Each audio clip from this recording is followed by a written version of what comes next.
Hi guys, നമ്മൾ മൈസൂർ പോവാണ്. ഇൻഷാല്ലാ ബാഗ് ആകെ ചെസ്റ്റ് ബാഗ് മാത്രമേ ഉള്ളൂ കയ്യിൽ. ഇപ്പോൾ രാത്രി ഇവിടുന്ന് രാത്രി ഒരു 11:30 എന്തോ താമരശ്ശേരിയിൽ നിന്ന് ബസ് ഉണ്ടാവും മൈസൂർക്ക് പോകാൻ. അപ്പോൾ ഫാസ്റ്റ് അപ്പോൾ അതിൽ കയറാനുള്ള പ്ലാനാണ്. നോക്കാം എന്താണ്. ബാക്കി നാളെ മോർണിംഗ് അവിടെ വെച്ച് കാണാം. Bye guys. അപ്പോൾ നമ്മൾ കൽപ്പറ്റയിൽ എത്തിയേക്കാണ്. ഇവിടുന്ന് ഒരു കുറച്ച് നേരം കഴിഞ്ഞ് കഴിഞ്ഞാൽ മൈസൂർക്കുള്ള ബസ് വരും. അപ്പോൾ അതിന് കയറിപ്പോണം. സെറ്റ് ടൈം ഇപ്പോൾ ഒരു 10 മണി, ഒരു 10:30 11 മണിയൊക്കെ ആകുമ്പോഴത്തേനും വരേണ്ടതാണ്. കണ്ടറിയാം. അപ്പോൾ അന്ന ഡേറ്റും ഫാസ്റ്റ് കണ്ടില്ല. എന്നിട്ട് എന്ത് ചെയ്ത് നോക്കുമ്പോൾ സൂപ്പർ ഡിലക്സ്. നേരെ സീറ്റും കൂടി ചോദിച്ചപ്പോൾ അവർ പറഞ്ഞു സീറ്റ് ഉണ്ട്, വേണമെങ്കിൽ കയറി പോകാമെന്ന്. പിന്നെ ഒന്നും നോക്കില്ല, നേരെ കയറി. അവിടെ നിന്ന് 360 രൂപ ടിക്കറ്റ് ആശ്. ഗായ്സ് 4 മണിയായിട്ടുള്ളൂ. അപ്പോഴത്തേക്കും മൈസൂരെത്തി. തേങ്ങ നമുക്കെന്നാൽ സൺറൈസസ് കാണാനായിട്ട് ഗുണ്ടൽപേട്ടൊക്കെ ഇടാം. അവിടെ നിന്ന് വേഗം ചായ അടിച്ച് പാസ്സാക്കി നേരെ ബസ് കയറി. പൊന്നെ തണുത്തിട്ടാണെങ്കിൽ സഹിക്കാൻ വയ്യ. ആകെ ഹാഫ് കൈ ടീഷർട്ടും ഇട്ട് അവിടെ ചോദിച്ചപ്പോൾ ഈ ഒരു ബസ്സിൽ കയറി കഴിഞ്ഞാൽ ഗുണ്ടൽപേട്ട എത്തുമെന്ന് പറഞ്ഞു. മൈസൂരിൽ നിന്നൊരു 1-1.25 1.5 മണിക്കൂർ എന്തോ യാത്ര ഉള്ളൂ. അതിന് ടിക്കറ്റ് ആശ വന്നത് 81 രൂപ. ബസ്സിൻ്റെ ഉള്ളിൽ നിന്ന് കുറച്ച് കഴിഞ്ഞപ്പോഴാണ് ഒന്ന് സമാധാനമായത്. ആ ചൂടൊക്കെ ഉള്ളിൽ ആയപ്പോൾ പുറത്തൊക്കെ എജ്ജാതി തണുപ്പ്. അങ്ങനെ ഗുണ്ടൽപേട്ട നമ്മളെത്തി. ഗൈസ് അങ്ങനെ ഗുണ്ടൽപേട്ടയിലെത്തി. പക്ഷേ 6 മണി ആവണുള്ളൂ, 5:30 കഴിഞ്ഞിട്ടുള്ളൂ. ഇവിടെ നിന്ന് ഒരു ലൊക്കേഷൻ കണ്ടിട്ടുണ്ട്, പോയി നോക്കട്ടെ. ഇവിടെ സൺഫ്ലവർ ഉണ്ടെങ്കിൽ ഉണ്ടാവും, അല്ലെങ്കിൽ 8 മണിക്കൊരു ബസ് ഉണ്ടാവും. ആ ബസ് കയറി പോകണം. ഇപ്പോൾ സൺഫ്ലവറിൻ്റെ സ്ഥലത്തൊക്കെ എത്താൻ മാപ്പിൽ കണ്ട ലൊക്കേഷൻ നോക്കിയപ്പോൾ അവിടെ നിന്ന് പൂന്തോട്ടം കണ്ടില്ല. പിന്നെ തിരിച്ച് നേരെ മൈസൂർ കിട്ടും. ഇപ്പോൾ ഓണയ്ക്ക് ഏതെങ്കിലുമൊക്കെ ഒരു പൂന്തോട്ടം കാണി അവിടെ ഞങ്ങൾക്ക് നിർത്താമെന്നുള്ള മൈൻഡിൽ. മെയിനായിട്ട് സൺഫ്ലവർ കാണണം. അതാകുമ്പോൾ എവിടെയും കാണില്ല. അവിടെയാ സൺഫ്ലവർ തോട്ടമൊക്കെ കഴിഞ്ഞു പോയി. പിന്നെ നേരെ മൈസൂരെത്തി. ഇനി ആദ്യം നമ്മൾ സൂ കാണണം.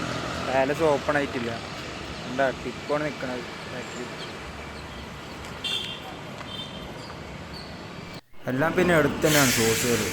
സൂ ആയാലും പാലസ് ആയാലും എല്ലാനും അടുത്തടുത്താണ്. അങ്ങനെ നമ്മൾ റീൽസ് കണ്ടിട്ടുള്ള ഒരു ഷോപ്പ് തപ്പി ഇറങ്ങി. ഒറിജിനൽ ഓൾഡ് വിനായക മൈല. എന്നാൽ അതൊന്ന് ട്രൈ ചെയ്തിട്ട് എന്താ അവസ്ഥ നോക്കാം.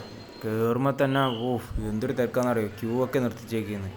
ഞാൻ കുറച്ച് കഴിഞ്ഞിട്ട് അവിടെ സീറ്റ് കിട്ടിയ തന്നെ അജാതി തിരക്ക്. ഇതേമാതിരി ഗീയൊക്കെ ഇട്ടിട്ട് ഞാൻ ഒരു സെറ്റ് പറഞ്ഞ ദോശ, മസാല ദോശയാണ്. ഉള്ളിൽ വെച്ചിട്ട് മസാലയൊക്കെ ആയിട്ട് നല്ല ടേസ്റ്റ് ഉണ്ട്. അതും ഈ വൈറ്റ് ചട്നിയും തരും. വിചാരിച്ച മാതിരില്ല. പക്ഷേ ഒരെണ്ണത്തിന് പ്രൈസ് തന്നെ 55 രൂപയാണ്. നല്ല പൂ പോലത്തെ ദോശ. സാറ്റിസ്ഫൈഡ് അങ്ങേ ലെവൽ. അത്ര അടിപൊളിയാണെന്ന് വെച്ചാൽ അത്ര അടിപൊളിയാണ്. മൈസൂരിൻ്റെ അവിടെ നിന്ന് ഒരു 2 കിലോമീറ്റർ എന്തോ ഉള്ളൂ ഈ സ്ഥലം. ഗൂഗിൾ മാപ്പിലുണ്ട് എൻ്റെ ലൊക്കേഷനൊക്കെ. അപ്പോൾ ഒന്ന് സെർച്ച് ചെയ്ത് കഴിഞ്ഞാൽ മൈസൂർക്കൊക്കെ വരുമ്പോൾ എന്തായാലും ട്രൈ ചെയ്യേണ്ട സ്ഥലമാണ്. ഇടുക്കാച്ചി ദോശ. ഒന്നും പറയണ്ട. അമ്മാതിരി ടേസ്റ്റ്. സ്പോഞ്ച് എന്ന് വെച്ചാൽ അന്യായ സ്പോഞ്ച്. അപ്പോൾ നമ്മൾ സൂയിക്ക് പോവാണ് ഗൈസ്. സൂവിൻ്റെ നേരെ ഓപ്പോസിറ്റാണ് എൻട്രൻസും. അവിടെ തന്നെ ടിക്കറ്റും കൊടുക്കണം. പെർ ഹെഡ് 120 റുപ്പീസാണ്. അതിൻ്റെ പിന്നെ കോമ്പോസിറ്റ് ഉണ്ട് 150. ഉള്ളിൽ കയറി കഴിഞ്ഞ് കഴിഞ്ഞാൽ കാണാം ഒരു മാപ്പ് തന്നെ സെറ്റാക്കിയിട്ടുണ്ട്. ഈ മാപ്പ് ഫോളോ അപ്പ് ചെയ്യുകയാണെങ്കിൽ ഞങ്ങൾക്കെല്ലാം കാണാം. നല്ല പ്രായൻ്റെ ആ സാധനത്തിന് പറക്കാനൊന്നും ആവില്ല എന്ന് തോന്നുന്നു. അമ്മാതിരി പ്രായ ലുക്ക്. അത്യാവശ്യം കുറച്ച് മയിലും ഉണ്ട്, മൂങ്ങയും അതും ഇതൊക്കെ ആയിട്ട് ചില കണ്ടിരുന്നു. ഓരോന്ന് വെള്ള കളർ മയിൽ, പിന്നെ കുറച്ച് വെറൈറ്റി മയിലുകളൊക്കെ ആയിട്ട് കണ്ട്. പിന്നെ എന്താണിത് ജാതി പ്രായമായ ഒരു മനുഷ്യന്മാരുടെ മുഖം മാതിരി. ഒരുപാട് റയറായിട്ടുള്ള പക്ഷികൾ തന്നെയാണ് ഇവിടെ ഉള്ളത്. ചിലതൊക്കെ സൈസ് ഉണ്ട്, ചിലതൊന്നും സൈസ് ഇല്ലാത്ത ചെറുത്. അങ്ങനെയൊക്കെ കുറേ ആഫ്രിക്കൻ തത്തയും.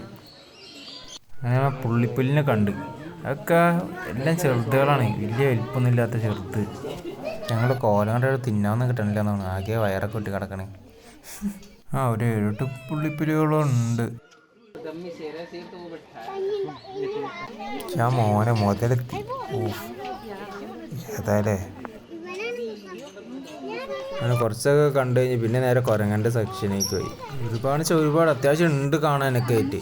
പിന്നെ നമ്മൾ കുരങ്ങൻ്റെ സെക്ഷനിൽ പോയപ്പോൾ അതേ ഗൊറില്ലയൊക്കെയാണ്. പല മോഡൽ കുരങ്ങന്മാരെ നമ്മൾ കണ്ട്. സൗത്ത് ആഫ്രിക്കയും അമേരിക്കയും നോർത്തും സൗത്തും എന്നൊക്കെ അവിടെ നിന്ന് ഇവിടെ നിന്നൊക്കെ ആയിട്ട് പിടിച്ചിട്ടുണ്ടെന്നൊക്കെ ഉണ്ട് ഇവിടെ. കുഴപ്പമില്ല. പിന്നെ പുറത്തുനിന്ന് കൊണ്ടുവന്ന കാണ്ടാമൃഗം, അതിനൊക്കെ 2 കൊമ്പ്. നമ്മുടെ നാട്ടിലത്തൊക്കെ അതിനൊക്കെ ഇന്ത്യൻസിനൊക്കെ ഒറ്റ കൊമ്പുള്ളതാണ് ഇവർ പറയണത്. ആ ചീറ്റയുടെ കോല് നോക്കി, മേത്തൊക്കെ ഉള്ള എല്ല് മുഴുവൻ പുറത്തേക്ക് ചാടി ഇങ്ങനെ നടന്നുകൊണ്ടിരിക്കുകയാണ്. പിന്നെ അങ്ങനെ കുറച്ച് കഴിയുമ്പോൾ കുറച്ച് വെറൈറ്റി മാനുകൾ. ഇയാളെന്താ റോളാണ് പുതിയ ബാഗ് മേടിച്ചതിൻ്റെയൊക്കെ വാറണ്ടി കാർഡെല്ലാം പുറത്തിട്ടേക്കണേ. ഇവിടെ ഞാൻ അന്തം വിട്ടുപോയി. ഈ ഫോറസ്റ്റ് ഇതാ ഇവിടുത്തെ വർക്കേഴ്സിനൊന്നും പേടിയില്ലേ? നേരെ ഓപ്പോസിറ്റാണ്. ഞാൻ ഉള്ളിൽ ക്ലീൻ ചെയ്യാൻ വന്നപ്പോൾ ഏതോ ചെന്നായാണ് പേടിച്ച് അങ്ങോട്ട് തിരിച്ചു പോവാണ്. ഇയാളൊക്കെ എടുത്തു തരുമ്പോൾ ഇയാളൊന്ന് പേടിച്ച് ഓടണം. കണ്ട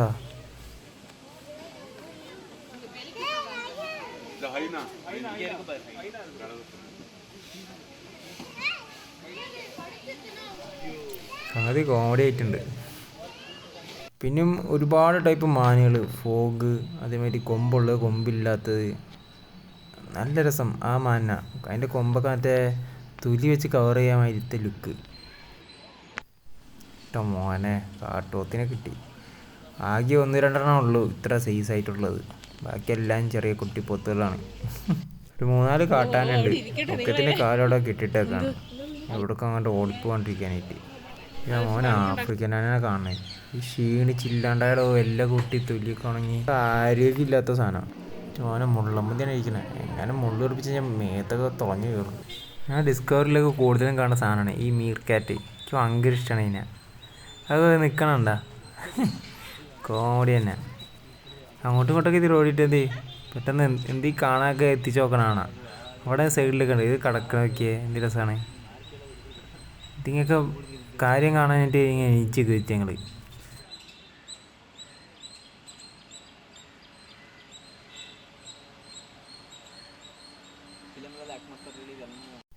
വെയിലുള്ള കിടക്കണം കരടി. മോനെ കാണ്ടാമൃഗനെ കാണുന്നത് ഏതായാലേ. പിന്നെ കുറേ പോയി പൈത്തൻ സെക്ഷനിലെത്തി.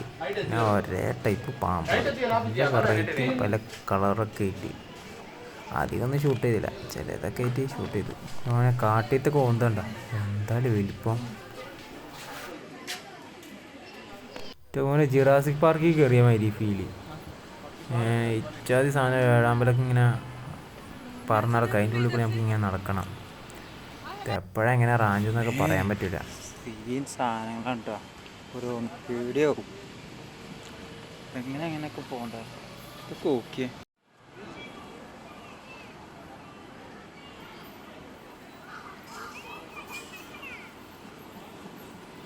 അത് ഞാൻ മുതലയുടെ സെക്ഷനായി കയറി. ചെറുതും വലുതും ഒക്കെ ആയിട്ടുള്ള വലിയ ടൈപ്പ് മുതലുണ്ട്. റയറായിട്ടുള്ള നക്ഷത്രാമനെ നമ്മൾ കണ്ടെത്തി. ഓ, ഇതാണ് നക്ഷത്രാമ. ഉള്ളതിൽ ഏറ്റവും സൈസ് കൂടിയ ആമയാണ് ഇത് കാണുന്നത്. അങ്ങനെ ഇതെല്ലാം കണ്ടു കഴിയുമ്പോൾ ലാസ്റ്റ് എത്തുമ്പോൾ നമുക്ക് ജിറാഫിനെ കാണാം. അത് കഴിഞ്ഞ് ആ വഴി നമ്മൾ എക്സിറ്റ് നൈസായിട്ട് പോവുക. അത് തന്നെ പ്ലാസ്റ്റിക് സാധനം മാതിരിയൊക്കെ. ഞാൻ ജിറാഫിനെ നമ്മൾ ടാറ്റു എടുത്ത് നേരെ എക്സിറ്റ് പോവുകയാണ്. അപ്പോൾ നമുക്ക് ഇനി നേരെ മൈസൂർ പാലസിലേക്ക് പോവാം. ഇപ്പോൾ നല്ല വെയിലായി തുടങ്ങുന്നുണ്ട്. ഇനി കൂളിംഗ് ഗ്ലാസ് വെച്ചില്ലെങ്കിലേ ശരിയാവില്ല, തളർന്നു പോകും.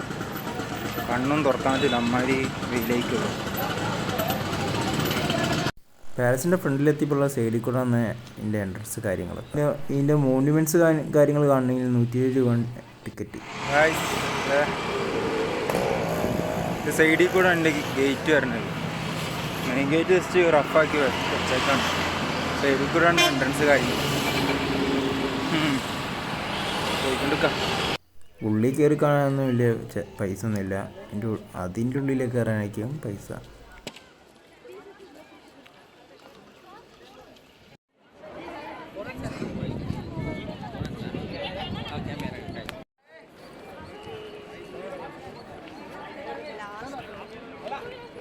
അങ്ങനെ ഇവിടെ നിന്ന് ഫോട്ടോസ് കാര്യങ്ങളൊക്കെ എടുത്തിട്ട് നേരെ മാർക്കറ്റിലേക്ക് പോയി. ഇവിടെ ഒരു സ്പെഷ്യൽ സ്വീറ്റ്സ് കിട്ടുന്ന സ്ഥലം തപ്പി അങ്ങനെ എത്തി. ഗുരു സ്വീറ്റ് മാർട്ട്. ഇവിടുത്തെ ഒരു യുണീക്ക് സാധനമാണ്.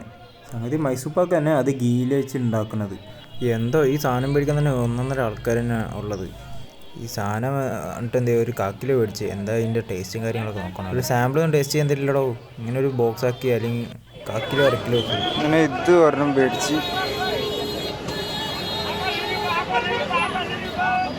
ഗായ്സ് ഈ വഴിയുണ്ട് കുറേ ട്രാൻസ്ജെൻഡേഴ്സ്. പിന്നെ സീനാണ്. ഇറ്റങ്ങളെ കണ്ട് പിന്നെ 20 രൂപ കൊടുക്കണം, അല്ലെങ്കിൽ പിറകെ വിടൂല, ശല്യന്മാരി നിൽക്കും. ഓടിച്ചു ഓരോരുത്തർ കൈയൊക്കെ കൊട്ടി വരും. സൗകര്യം തരില്ല, എന്തെങ്കിലും കാട്ടി വിട്ടണം. അങ്ങനെ പാരസ് ചുറ്റിക്കറങ്ങിയിട്ടാണ് നമ്മൾ നേരെ ബസ് സ്റ്റാൻഡിലേക്ക് പോയി ഗുണ്ടൽപേട്ടക്ക് തിരിച്ചു പോകാനായിട്ട്. മൈസൂരിൽ നിന്ന് ഗുണ്ടൽപേട്ടക്ക് പോകുമ്പോൾ ഒക്കെ കരിഞ്ഞോണിയും കിടക്കണം സൺഫ്ലവർ. ഇനി എവിടെ കിട്ടുന്നൊരു ഐഡിയ ഇല്ലാണ്ടിരിക്കുകയാണ്. ലാസ്റ്റ് ഗുണ്ടൽപേട്ടയിൽ നിന്ന് പിന്നെ ഊട്ടിക്കോണ റൂട്ട് ചെയ്യുന്നു. പിന്നെ അവിടെ ഉള്ള പിന്നെ അറിഞ്ഞത് പിന്നെ നേരെ ബസ് പിടിച്ചിട്ട് നേരെ MK ഹള്ളിക്ക് ഇറങ്ങി. അപ്പോൾ അവിടെ സാധനം വാടി നിൽക്കുകയാണ്, സെറ്റായി വരുന്നുള്ളൂ. കുറേയൊക്കെ അതിൻ്റെ ഡേറ്റ് കഴിഞ്ഞ് അതിൻ്റെ തൊട്ടപ്പുറത്തുള്ള പൂന്തോട്ടമൊക്കെ ഉണങ്ങി വാടി. ഇപ്പോൾ ആകെ ലാസ്റ്റുള്ള സാധനമായിരുന്നു. ഞാൻ ഇവിടെ നിന്ന് കുറേ ഫോട്ടോസും വീഡിയോസൊക്കെ എടുത്ത് അങ്ങനെ സെറ്റാക്കി ഹാപ്പിയായി. എന്തായാലും സൺഫ്ലവർ വിചാരിച്ച സാധനങ്ങളൊക്കെ കണ്ടിട്ടില്ല, അതന്നെ അൽഹംദുലില്ലാ. തൊട്ടടുത്ത് അടുത്ത പൂന്തോട്ടം, അങ്ങനെ 2 പൂന്തോട്ടത്തിൻ്റെ ഇടയിലൊക്കെ ഇങ്ങനെ കുറേ നടന്ന് ഫോട്ടോസൊക്കെ എടുത്ത് അങ്ങനെ പരിപാടി കഴിഞ്ഞ്. പിന്നെ വിശന്നപ്പോൾ പിന്നെ സമയം നോക്കുമ്പോൾ 5:30 ഞങ്ങൾക്ക് തിരിച്ച് പെരേ പോകണ്ടേ. എന്തോ ഇത്രയും കഷ്ടപ്പെട്ട് വന്നാലാണ് തോന്നണേ. ഇവിടുന്ന് വിട്ടു പോകാൻ തോന്നണില്ല. ആ പൂന്തോട്ടത്തിൻ്റെ ഇടയിൽ കൂടെ ഒക്കെ നടക്കുമ്പോൾ എന്ത് രസമാണ്. സൂര്യകാന്തിയൊക്കെ ഫസ്റ്റ് ടൈം ഇരുന്ന് കാണാൻ ഇങ്ങനെ നടക്കാനായി. പെരും ചൂടാണ്, എന്നാലും ഒരു സാറ്റിസ്ഫാക്ഷൻ തന്നെ. ഗായ്സ് അപ്പോൾ നമ്മുടെ പരിപാടികളൊക്കെ കഴിഞ്ഞ് വിചാരിച്ച കാര്യം സൂര്യകാന്തി നടന്ന് അതേമാതിരി ഭാഗത്തിൽ കിട്ടിയാണ്. അല്ലെങ്കിൽ സീസൺ ഓൾറെഡി കഴിയാനായി കിടക്കുകയാണ്. ഇതിൻ്റെയൊക്കെ സീസണ് സെപ്റ്റംബർ ഫസ്റ്റ് വീക്കോടെ ഇതിൻ്റെ സീസൺ കഴിയും. പിന്നെ ഇത് സൺഫ്ലവറിന്ന് മഷിട്ട പോലെ സാധനം അടുത്ത കൊല്ലമാണ് ഈ സാധനം കിട്ടാൻ. അപ്പോൾ നമ്മുടെ പരിപാടികളെല്ലാം കഴിഞ്ഞ് നമ്മുടെ വിചാരിച്ച കാര്യങ്ങളൊക്കെ അൽഹംദുലില്ലാ നടന്ന് സൺഫ്ലവർ തോട്ടം കണ്ട്, ജമന്തി തോട്ടം കണ്ട്. ഇനി ഇവിടുന്ന് നേരെ ഗുണ്ടൽപേട്ട പോയിട്ട് അവിടുന്ന് സുൽത്താൻ ബത്തേരി ബസ്, അതേപോലെ കോഴിക്കോടുക്കുള്ള ബസ് പിടിച്ച് നേരെ പെരേക്ക് പോകണം. ബസ് കാത്ത് നിൽക്കുകയാണ്, വന്ന് എന്തോ നേരം വെയിറ്റ് ചെയ്യണമെന്ന് അറിയില്ല. 1/4 മണിക്കൂറായി കാത്തു നിന്നിട്ട് കിട്ടണില്ല. നോക്കുമ്പോൾ ഒരു ലോക്കൽ ടാക്സി പോകണേ അന്തം വിട്ടോ. ഞാൻ ബസ്സിന് വന്നപ്പോൾ ആകെ 20 രൂപയും ടിക്കറ്റ്. അതേമാതിരി തിരിച്ച് തന്നെ അവിടെ ആക്കി തന്ന 30 റുപ്യ നിന്ന് ടിക്കറ്റ് ക്യാഷ് അവർ മേടിച്ചു. പക്ഷേ എന്താണെന്ന് വെച്ച് കഴിഞ്ഞാൽ ഒരു ബോധമില്ലാത്ത ആൾക്കാരുടെ ആ ഡോറ് നടക്കണില്ല. എനിക്ക് തന്നെ ആദ്യം കയറിയപ്പോൾ ചെറുതായിട്ടൊന്ന് പേടിച്ച്. പിന്നെ ബാക്കി ലോക്കലായിട്ടുള്ള ലേഡീസൊക്കെ കയറിയപ്പോൾ ഒന്നും കൂടി സമാധാനമായി. ഒരു അന്തില്ലാണ്ടൊക്കെ ഓരോ വർത്തമാനം പറഞ്ഞ് പോവാ.